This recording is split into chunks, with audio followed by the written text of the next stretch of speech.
Hello, everyone. Welcome back to our e-course. I am so excited to be here today with Start a Business with Your Die Cutting Machine. This is such a fun class, and I am super excited for today's lesson. Now, remember, guys, there is 5 lessons overall, and this is number 2. So if you're out of whack in the dashboard and you want to get to lesson 1, this is not lesson 1. But this is lesson 2. So everyone following along with us via the email newsletter during the launch, here is lesson 2.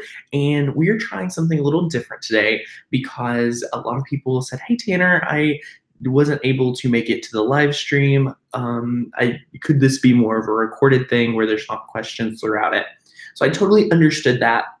And since this is going to be a digital product that we offer for years to come, hopefully, as long as it stays relevant, we want to make sure that everyone feels included. So what we're doing is after all of the lessons are sent out, we are going to do a follow-up live stream class with answering any questions that we have for each lesson. So that'll be a really fun night, and we will have some giveaways, and everybody will be able to submit questions.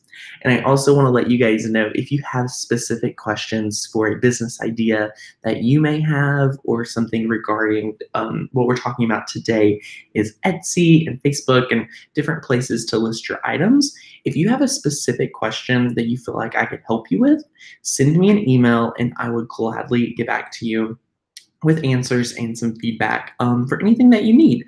So that's something really awesome. But I'm super excited to have you here today because we're really going to talk about where and how to sell your items and how to get in front of potential buyers. So that's really awesome. And I love that. So I put together another PowerPoint presentation so that we can follow along to. If you would like to see this, there's also a link in the email or in the description on the dashboard of this class to access this and download it and kind of look at it as notes. Because for some reason, I don't know if the quality is always going to be great on here, but I'll also send you the PDF to follow along with. So let's go ahead and jump into our class today. Awesome. So let's make sure everything is good. Looks like you can see. And what I'm super excited about is that in today's lesson, we're going to talk about where and how to sell your items. So we could spend this entire lesson just learning how to list one item on Etsy, but I figured that there were so many free videos that Etsy provides on how to actually do that part. I really want to dive into how we can really help you go from just an average seller on Etsy to be hopefully a very successful Etsy seller, meaning you're going to be actually seeing people order your items and different things like that. So there's a few things in today's lesson we're going to cover. So let's get started. If you all do not already know, I am Tanner Bell. We talked about this in lesson 1, but I am super passionate about creating different items and different classes and just being an overall creative person. So with this class, I'm super excited to share more business insider rather than inside how I create my craft projects. So we won't spend too much time there, just because I know you guys know who I am now. But let's jump in to where to list your items, okay? So right here is where 4 of my top 4 preferences to listing items. The first one being Etsy. And the reason why Etsy is my number 1 is because it is such a powerful platform and really has a lot of search potential. Meaning there's already people on there every single day looking for handmade items, and it has already established itself as a leader in the handmade space. And particularly, I know multiple, I probably know over 20 people that are selling very successfully on Etsy. And one thing I've noticed is that they're mainly using their Cricut. So that's something I really like, and that's why I want to preference it, is that I know a lot of people having thriving businesses selling on Etsy. And like we talked about in our first lesson when we're building your brand, is they are able to hone in on what their specialty is. So I know one lady that sells leather earrings, only leather earrings. She cuts it with her Cricut. Awesome. You've seen people that use monograms and put it on everything. You've seen people making other handmade jewelry. You've seen people making signs and home decor. So that's what I love about Etsy. So number 2 is the Facebook Marketplace and groups. So you guys remember back 2-3 years ago, it got really popular to start creating Facebook groups for online yard sales. I know a lot of local people that have been able to take something that they're super creative and super passionate about and turn it into listing these items on Facebook and in Facebook groups. So there are, notice here that I've listed Facebook Marketplace and groups. So a group is what you're in if you're in my membership site or if you're in any of the Cricut Facebook groups. I bet that there are already local yard sale groups in your neck of the woods. So for me, I'm in like 4 different yard sale groups just for my area alone. Okay. And I love using Facebook to sell because you're not only able to, sell your products, find interested buyers, but you're also able to connect with the community. And that's kind of a flip of a coin because I love connecting with my community, but I understand that sometimes listing on Facebook is going to be a little difficult. And the only thing that you need to do is set up processes to eliminate all of the difficulties of listing on Facebook. A lot of people that do online yard sales really try to, have to meet people. And the more that you're trying to negotiate where to meet, going and meeting them, that is taking away from business you could be working on in other ways. So I would set strict pickup policies, try to batch it. If not, ship it or have them just come to you if you feel comfortable. Obviously, check out the Facebook page. Make sure you feel comfortable with having this person, meet you somewhere and whatnot. So use your best judgment there. One of the limiting things for the Facebook Marketplace and groups is that it is very small. So where Etsy, you're able to sell nationwide and if not internationally, this is just for your community. But what I like about using Facebook groups and Marketplace is that this is helping set yourself up as a go-to when someone local needs a huge order. They're not going to have to ask their friends because they may bought one item from you that's under $20, but if they love that one item and use it for years to come, they're going to think about you when they need other things. Maybe when they need birthday invitations for their kids and they want something super handmade and super authentic. Think of it from that standpoint if you really want to get into being able to do this for a living. And it's really about networking. And if you're able to go on Facebook and network with local individuals, this is going to be a great starting point for your business. So that's why Facebook Marketplace and groups is number 2. And that's kind of why I've seen a lot of success with that.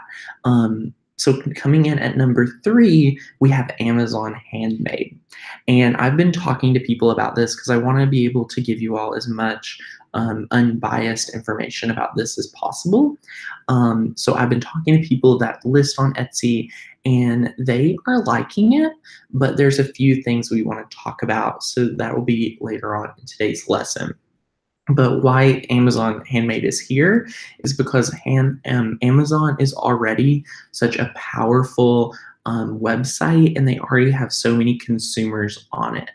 So that's an important thing to say, hey, Amazon has this existing audience. Let me capitalize on this for my business, okay? So Amazon Handmade is awesome.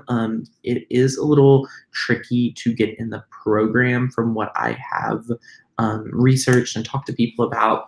But if you can fit one of their existing handmade categories, because remember, it's still growing, it's still semi-new. You'll want to make sure you could fit into what existing categories they have. Okay, so number 4 is your own website. This is amazing if you already have an existing customer base, if you already have social media, if you're looking to maybe create a blog or something like that as well. You're able to create your own website. So in today's lesson, we're going to talk more about each of these 4 things, but let's go ahead to the next slide. Here's what you need to know before you list an item anywhere. I don't care if you're listing it on your own website, on Etsy, on Amazon, or Facebook. These are the top 3 things you need to know before you list. So these are the things that we're going to talk about first to set you up for success when listing your items, okay? So if you want to write any of this down, if you want to bridge off with ideas, have a notebook down so you can start thinking and brainstorming for your own business. But let's start off with quality photos, okay? Quality photos. These are so important because if you cannot take quality photos, you are not going to be able to sell your product. You want to be able to take high quality photos of whatever you're going to try to sell. And let me tell you, if you're just looking for a quick white background, the 50 to 50-cent pieces of white poster board is perfect to take your photos on, okay?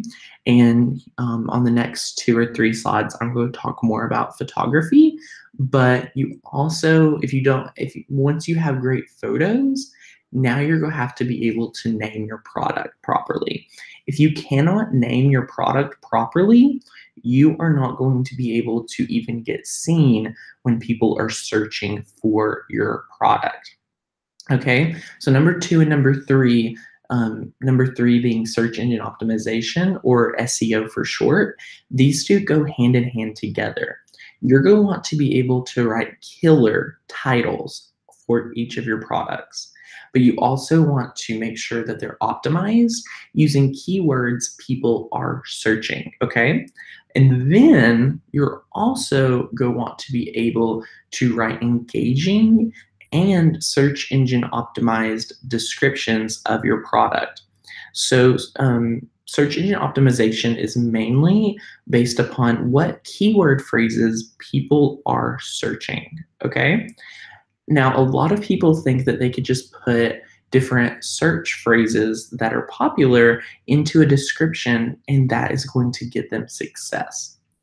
Unfortunately, Google and Etsy and all of these search engine platforms can tell that it's just keywords and it's not as much value as they want to give to their users.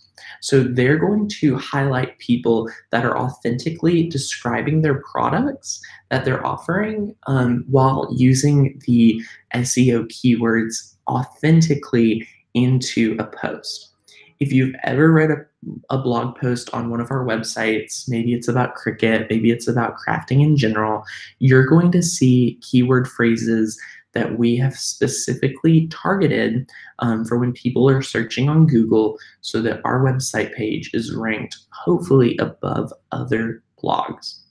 And we have to do that in an authentic approach so that a consumer, when they're reading that blog post, is going to be able to see this as value. And it looks super authentic. An average consumer doesn't even know that it's SEO. So you want to be authentic about it. You want to connect with your audience, no matter if you're writing a blog post or writing a description for a potential customer buying your product.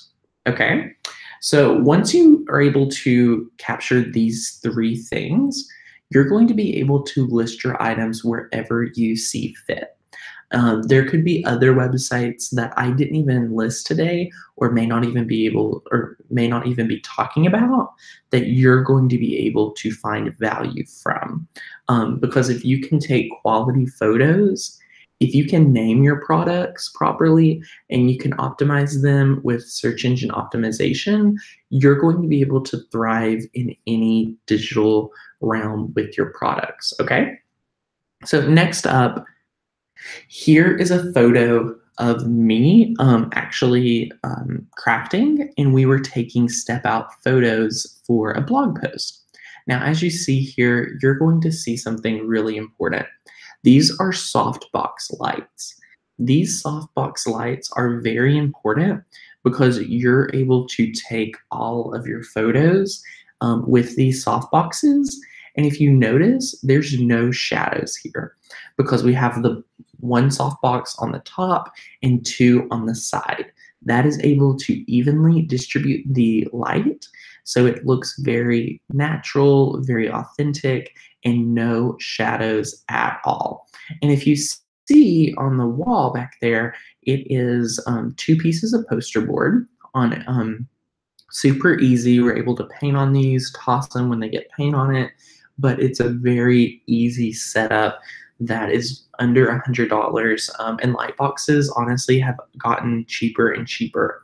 You're going to see these, which are technically a soft box because it's a box of lights, and then it has the like the little piece of white. I kind of call it a curtain. It's kind of like a curtainy sheer material, and that makes it where it's a really soft light. And that just goes there, so it's a soft box. You can also use umbrella lighting. That also works well, and it's really up to your own preference. If you don't want to invest in these lighting setups, what you'll want to do is use natural lighting from the sun. So that means you're going to have to be more strategic and take your photos in different parts of the day. Or if you live here somewhere like in East Tennessee, sometimes it's cloudy all day and overcast. But if you're living in LA, I would not have all of these soft boxes because they do take up quite a bit of room. And if you're having to break them down and put them in a closet, it takes quite a bit of time to get them out and put them back together. So if you're just getting started and you don't want to invest in this, I totally understand. Just take your photos in front of a really nice big window when, around 11 a.m. when the sun's perfectly out, and you're able to start taking photos at different times throughout the day, and you're going to find which times look best. I've also found great success taking photos outside. I know winter is almost over, spring is coming, and days that it's not super windy, but it's really sunny, that is when I love to go outside and take my photos, okay? So here's another, here's another way that we set up our soft boxes when we're taking staged photos. So we were just showcasing this DIY project on the wall, which was really easy, and it was late at night, so we just took our soft boxes and really was able to evenly distribute the lights so that it is looking like it's a nice day and it's not super dark in this particular room, which it normally totally is, okay? So this is just another example of the soft boxes. Now, if you are looking to seriously think about getting soft boxes, I found this right here for $55, and this will get you two soft boxes, which honestly will be able to do everything you need. You don't have to have the third one overhead, but if you would like it, I totally say go for it. But this is only $55, and when I first started buying my soft boxes, I think I paid about $150 for the same setup here, which you only have two lights. So you see as it's gotten more popular, they've gotten more affordable, and there's been a lot of other people come to the light industry, I guess, to be able to provide these for such great prices. So, okay, we've talked about photos, you can use poster board and different things like that.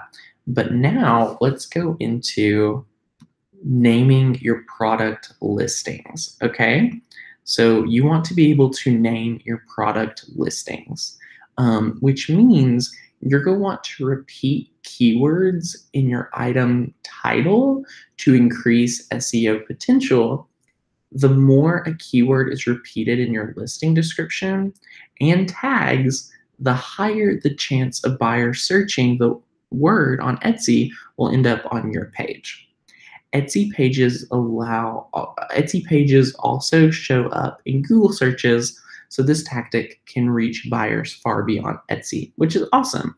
So people that are not even thinking they're going to Etsy will hopefully appear closer to the top than, say, your own website, because Etsy is already such a valuable site with millions of people coming to it, and it's already ranking so well anyway. So if you're able to optimize your own content, you're going to be able to thrive in this community, which is awesome. And notice in this with product listings for naming your product, the title, it is more so okay to go ahead and repeat keywords. Because if you really think about it, the name of a product isn't really what you're going to look at when you're really making that decision, do I buy it? You're mostly looking at the description to actually understand what you're getting and all of the different pieces to that, okay? So you're going to want to understand how to name your product listing. So let me share with you an example that I found when I just Googled monogram product. When I Googled monogram, like just monogrammed on Etsy, it gave me this right here. This was one of the first options, and I really love how they were able to do their titles. So when you're thinking about your product, you're going to want to look at it. So let's look at this t-shirt right here. And you want to think of different things that it could be used for. So for this particular seller, they have listed monogram t-shirt. Perfect, because people are going to look for a monogram t-shirt, and I think this is a perfect approach for it. This is exactly what it is. So the first one, I love how they've put monogram t-shirt. That's what it is. And then maybe if you're a different, I would search monogram shirt. Other people may search monogrammed shirt. Okay, and we're going to talk about different ways in lesson 3 about using research to help develop new products. And we're going to dive more into can we look and see how people are searching and how people are Googling to find products. So that will be a really intense lesson that we'll be going into in lesson 3. So then she's listed monogrammed gift, because I think this would be an awesome gift for anyone, whether it's a birthday, Christmas, wedding gift, anything like that. And then it says unisex kids clothing, and then boys, girls. So this is giving as many different people searching as possible to find this product, because they've listed out all kinds of different variables that could be that actual potential customer that is going to find value with your product. Does that make sense? I really want you guys to see how these titles are, because I think this would be super valuable in your specific business, okay? So it'd be really awesome for you all to be able to think of, 1, 2, 3, about 4 different potential titles, and you can segment these like they have here, because if you do your own research on Etsy, you're going to see that titles like this is really doing really well and appearing close to the top of all of the searches. So our biggest takeaway is to use multiple keywords in titles. And I, love when you're able to be a little bit more authentic and more focused on the buyer and the customer. But I think this is one of the only places I would say, yes, use more keywords, because you only have only so many characters to be able to write a title. So you only want to really incorporate words that people are searching for, or phrases to be able to get potential buyers to your page. Okay, so now let's go on down to search engine optimization. Okay, so here we are. This is search engine optimization, and this is your item description, is your opportunity to verbally engage potential customers and entice them to buy from you. Approach your descriptions as an informative conversation. You want to provide key product information, but you want to do it in an engaging and interesting tone. So this is what we were talking about before. You want to be able to explain the product. You want to be able to use phrases that people are searching for. And you want to think of it from a way that people are going to try and, find your product.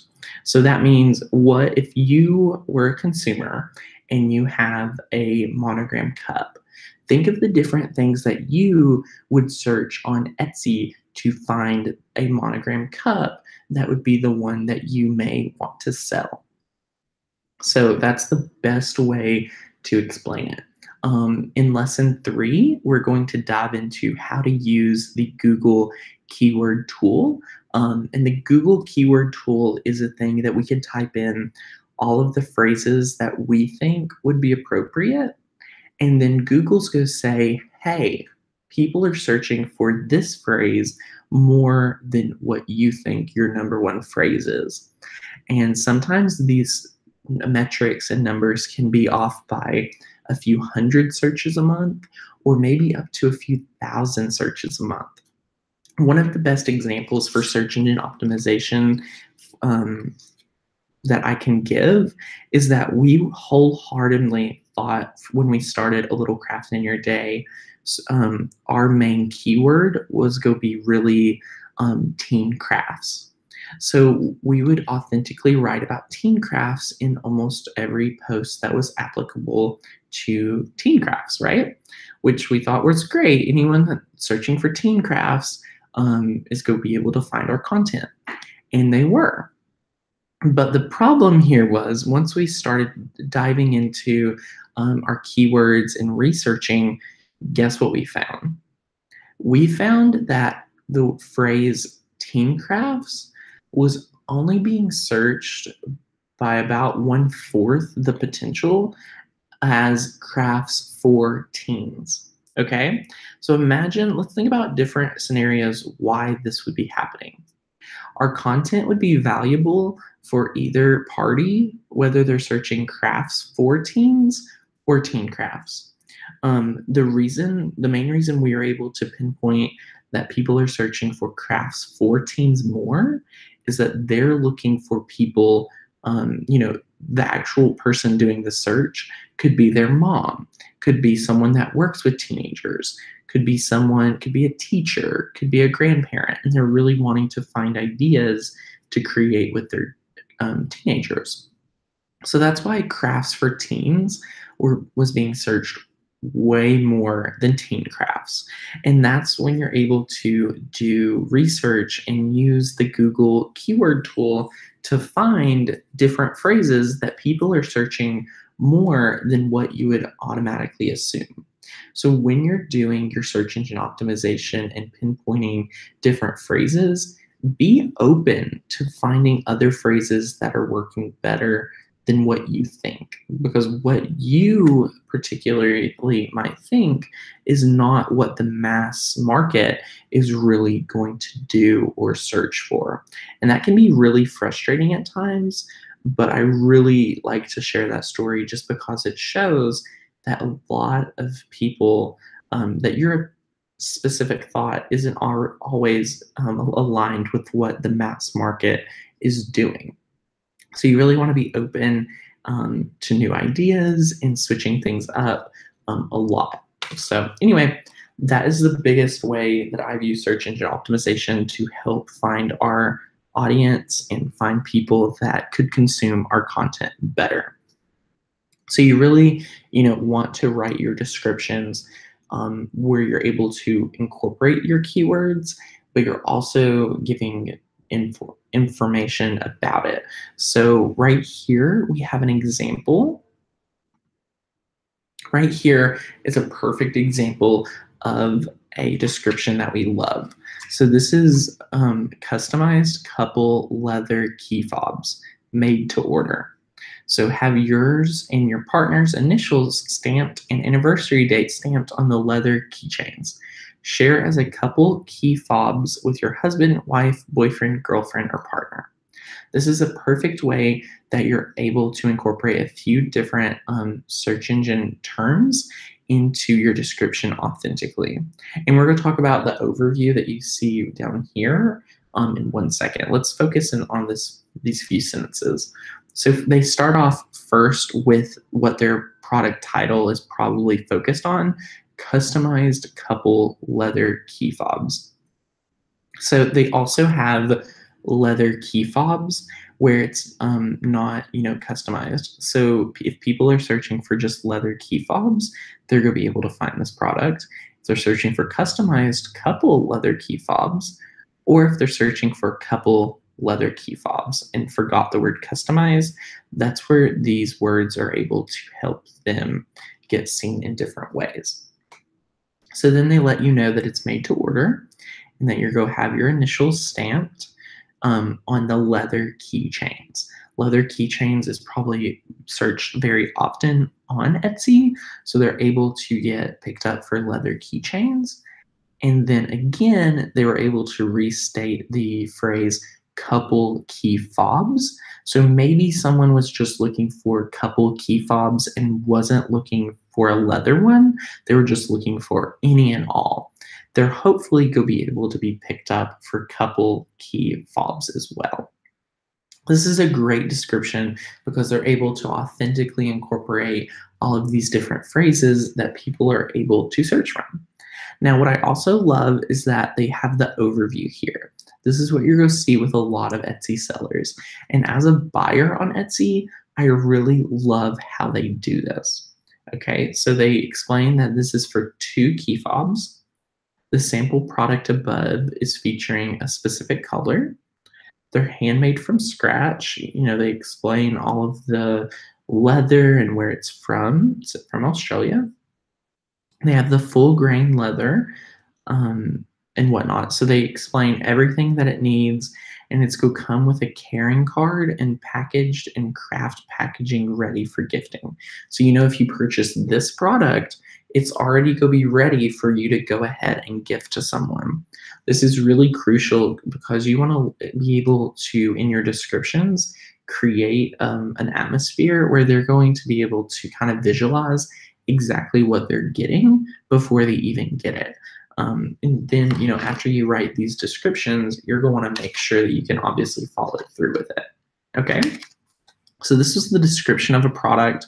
Just for reference, here is what the product actually is. Here is, everything that you see right from the get-go. Before the description, you can see that they have done the same thing we talked about before. And I really love how they've written their titles. So they have personalized couple leather keychain. Awesome. Custom anniversary date key fob. Awesome if they're wanting to do anniversary gifts. Then they have personalized anniversary gifts, because let's think about it. What if your parents' anniversary is coming up and you're not looking for your partner and you an anniversary gift because it's not your anniversary, but this is something your parents are you're searching for on behalf of your parents to give as a gift. So they're even taking it as the personalized anniversary gifts, which is awesome. Then they have wedding gifts, and then they have wedding gift valentines, so that hopefully, they're also keeping it broad if they're wanting to target people for Valentine's Day. Not perfect, but I'm assuming that they had ran out of words to include something more about Valentine's Day. So it's better to use that than just leave it out, in my opinion. And then you can see here, they have all of their ready to ship stuff. This store is actually on a short break, but I really think they had an awesome listing, so I wanted to share it with you guys. So now, once you're able to take awesome photos, you're able to title your products, and you're able to write awesome descriptions. I can't talk today, man. After you're able to write awesome descriptions, now you're going to be able to list wherever you would like. So whether you choose to list on Etsy, Facebook, Amazon, your own store, you're going to be able to really thrive in whatever market you choose to go in. Okay, so let's now dive into all of the different stores. So right here, let's go ahead and jump into Etsy. So Etsy, we love, love, love Etsy. I highly recommend it. I know a ton of successful people there, and I think there's a lot of money to be made on Etsy, which is awesome, right? So what you're going to want to do is you're going to want to use keywords in your tags. So when you're listing an item, all of these keywords that we're talking about and whatnot, you're going to want to also list these in your tags section. So tags is going to help Etsy categorize your post even more. And when I say post, it's really your listing. You're going to want to use those words and phrases in your tag section, just like you would in your title, just like you really want to authentically include in your descriptions. This is super important because this is just another layer of how you're going to be able to connect your phrases and what you have decided is what your product is about to potential customers as they search through it. Because you want to remember, Etsy can only help you if you provide as much information as possible. If you aren't able to provide as much information as possible, Etsy isn't really going to know a lot about your listing. So therefore, they're not going to be able to match you with people that are looking in that specific niche or that specific type of product, because there's probably hundreds of other people that are doing something like you. So you want to be able to set yourself apart and get seen in as many categories or searches as possible. Okay? So now number 2, let's make sure you're referencing all possible uses and thinking in broad categories. So this is something you're going to want to look at and say, hey, just like how in our leather key fobs we were just looking at, they have been able to focus in on wedding gifts. They're able to focus in on a gift for your significant other or spouse. So in like a little gift for you too, something for Valentine's Day. They're able to also target just leather key fobs in general, or anniversary key fobs. So it's not even specifically targeting leather. You're going to also want to think about other uses for your product. So if you're able to do custom monograms, you want to let them know that these are perfect for putting on your tumbler. These are perfect for your car. These could be in a window. This could go on a notebook. You're going to want to list out all of the possible uses, and you're going to want to think about this in a broad category. Yes, my custom monogram can be used in home decor. Yes, it can be used in automotives. Let them know that the vinyl is safe for outdoors, safe on your car, will last for however long, it is expected to. You want to give as much possible uses, and you're going to want to just think in as broad terms for categories as possible. So number 3 is something that I personally have dealt with. Explain policies very clearly. My girlfriend asked me to get her some felt flowers, or it was like a bouquet of flowers on Etsy, and these were just hand cut, crafted, beautiful flowers that I could probably made with my Cricut, but the way that they looked just amazing. So I purchased them and waited, and about 2 weeks later, I finally got a message from the seller asking me what colors I wanted. And I honestly thought, from the description and from everything that I had read that it was just the colors that was in the example photo. I was like, great, she'll love this, no big deal. So then I had to go through and pick my items and like pick the colors and whatnot. So then it took even longer because she had to then hand make it and then ship it. So I really wasn't able to get this product on time, and I ended up having to get her something different or in addition to for her birthday. Um, and that was just something that kind of inconvenienced me because I only gave like a week or so advance because I didn't know it was in, you had to do something like that. So you really want to explain policies very clearly.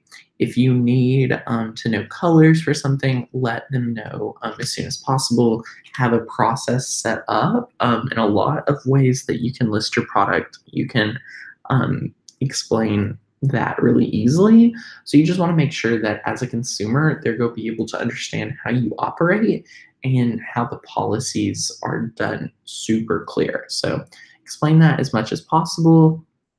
Number 4, of course, like I told you, it took weeks for me to get my product on Etsy. So you really want to send your items timely as possible. And if there's a holdup, let them know. They know they're purchasing something handmade. And if something comes up, unless it's an emergency, they're okay with it. And if you need to give a refund, give them the option because you want to make sure that they're happy no matter what, and it's not interfering with a gift or something for a party, a wedding, anything like that, because you want to take that all into consideration. So number 5, on Etsy, that reviews are incredible. If you want to find ways that you're going to be able to get seen quicker in searches or anything like that, your reviews are what is going to help Etsy show you even more.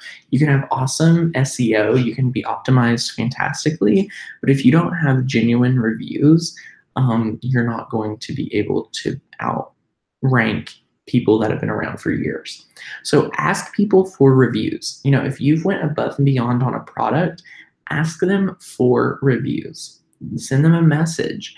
Include something in the packaging to say, hey, if you're happy with this, give me a 5-star review. Let them know that that is what you're wanting to get them to be able to say, hey, Tanner provided me with a 5-star experience, so therefore for him creating my home decor piece, I'm going to give him 5 stars. And you can message them on Etsy afterwards and say, hey, I hope this was a great experience. I would love to get your 5-star review. Could you leave me this review or something? Just be really authentic about it. Let them know how important this is for you and how serious you take your business so that you're wanting to get those awesome, awesome reviews. Okay? So then number 5 and number 6 kind of go together because if you word it properly, you're going to be able to follow up with your buyer to assure satisfaction and ask for that review. Super important. I think people are going to be really excited to hear from you and to be able to give you feedback and let you know, oh my gosh, my son loves, this shirt that you created. I love this mug. I am adoring this Bible verse, hand-lettered piece of artwork. Anything, no matter what it is, they're going to be able to give you review, talk about it. And maybe it's not going to be always the most positive, but it's also going to always help you no matter if it's not always 100% positive, because there are going to be people that are going to critique you and different things like that. So be ready for that and be okay with it, I think is a huge, huge factor. And if you're able to do these different things, you're going to be able to really thrive on Etsy and be able to list your products like a champ and really start seeing them come in. So remember that Etsy takes I think like a 20-cent listing fee and then like 3.5% or something to that effect for each time you sell an item. So it's fairly inexpensive to get started on Etsy. So that's why I think it's another awesome place to be because it isn't terribly expensive, which is fantastic. So now let's jump in and talk about Facebook. Oh man, I should have got a bottle of water because I am talking so much. But anyway, for Facebook. So here are some of my tips for when you're listing on Facebook and the different approaches that you can take. So right here, you can see you can use the marketplace to list your items. The marketplace is fairly new, and it's really awesome because the marketplace, you're not having to request access to a Facebook group. The marketplace is going to be right here with you to list your items, and that's on every single person's app that has Facebook. They're not having to download anything. It's go automatically adjust to their area, and they can set whether it's 10 miles from where they are, 100 miles from where they're at. They're going to be able to set all of those things in the marketplace. So it comes automatically with Facebook now, which is awesome. I really love the marketplace.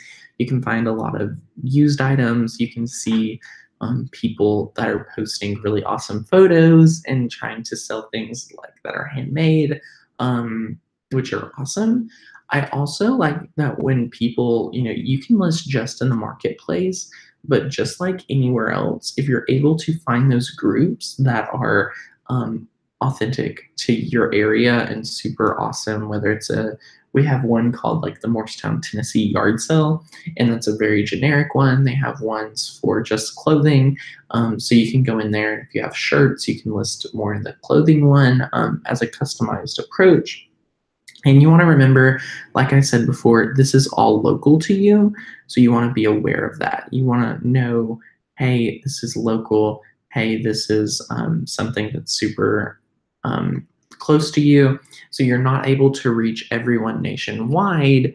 You're more so going on that local approach. We talked about it earlier, but I do want to hit on it again, that this is an amazing place to grow relationships with people, where they're able to say, hey, you created this thing for me. Why don't I use you again?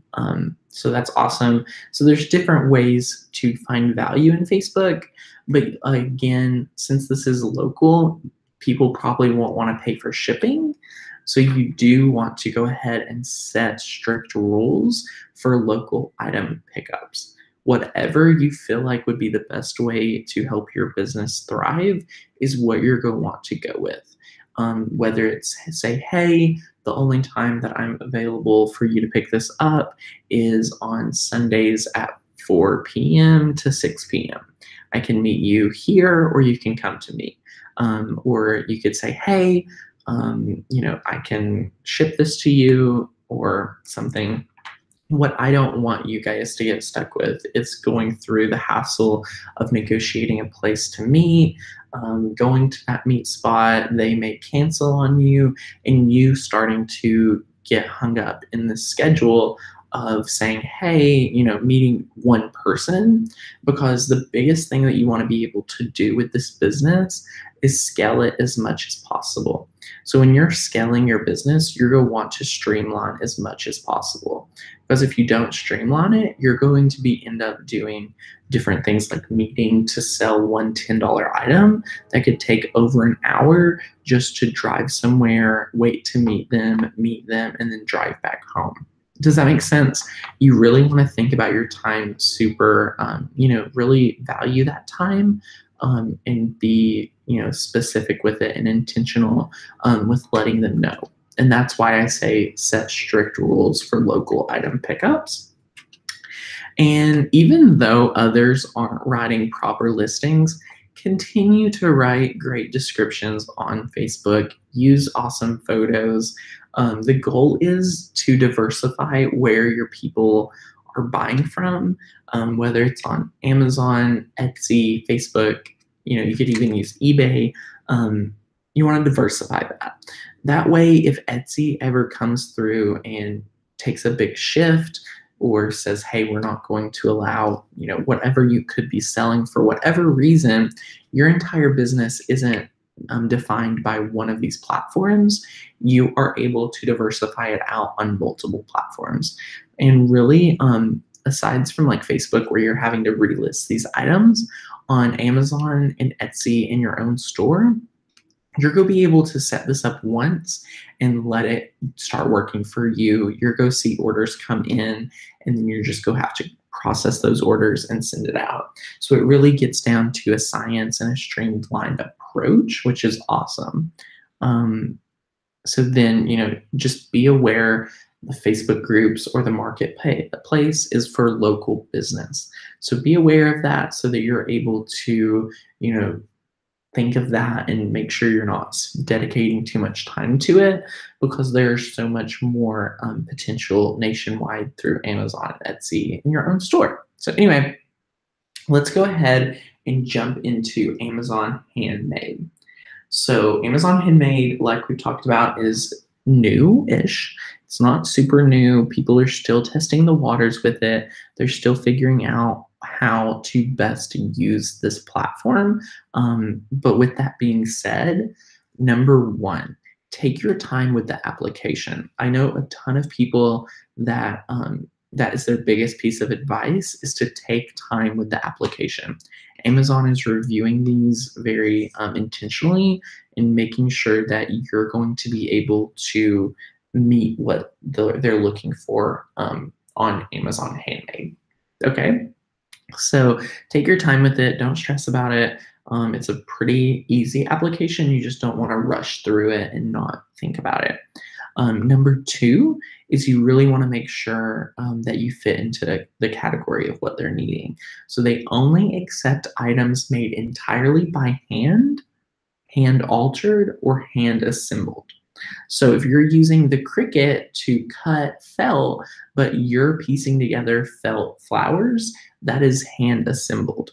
If you're taking a piece of furniture or a piece of wood and painting it and re-altering it and putting vinyl on there with your hands or something, that is a hand-altered piece. Or if you're doing something entirely by hand, they also accept that. So those are the three things that is what they accept. So you have to fit one of those. This cannot be something that you're just trying to resell. I know there's a lot of people on Etsy that sell items that are not even handmade, and that is frustrating, yes. But you just want to make sure that you can fit into one of these categories because they are super, super strict. Amazon Handmade fees are higher than Etsy's. Okay, so for number three, make sure you're aware. Amazon Handmade fees are higher than Etsy. Amazon charges a 15% commission to them and $1 minimum referral fee. So if this is changed or updated or anything, you want to be able to go and look at that, and they have all of their information on how the profit share is listed on their website. So you can go over there and check that out. And then, as always, you're able to get your product in front of more people, which is always important. You always, always want to be able to let your product shine in front of more people and to find more potential customers, because that's going to help your business grow. Because the more that you sell, the more that you make, which is awesome. It's super, super important. So I really love, love, love thinking of that. Because if you are, all of these different platforms are scary and a lot of work to set up, but once you set it up, you're still going to be able to get seen and get in front of more people, which is awesome. And I believe you also want to, especially for Amazon Handmade, they have particular processes that they request for everything that they do with photography. So why I had those example photos up there at the top, you're going to be able to use poster board and the Amazon official white to be able to list your items. They have very strict policies. There cannot be any models. There cannot be any actual people in the photos. So that's just something to take into account for as well. They are very strict on Amazon Handmade, but it's to keep everything working the same and have a specific vibe for Amazon. But it is really awesome to work with them. I think at the end of the day, I know people that are doing really well with them, and they are fine with the commissions they take. They loved the process, and they just get to create what they love. So there's more that you could learn about Amazon Handmade and whatnot. But let's end it out with tips for your own store. This is super exciting because I love that you um, are able to create your own store, and you can use Shopify, excuse me, I almost said Spotify, Lord, Shopify to launch your own store. It's a leader in creating simple stores, and you're able to do it really quick.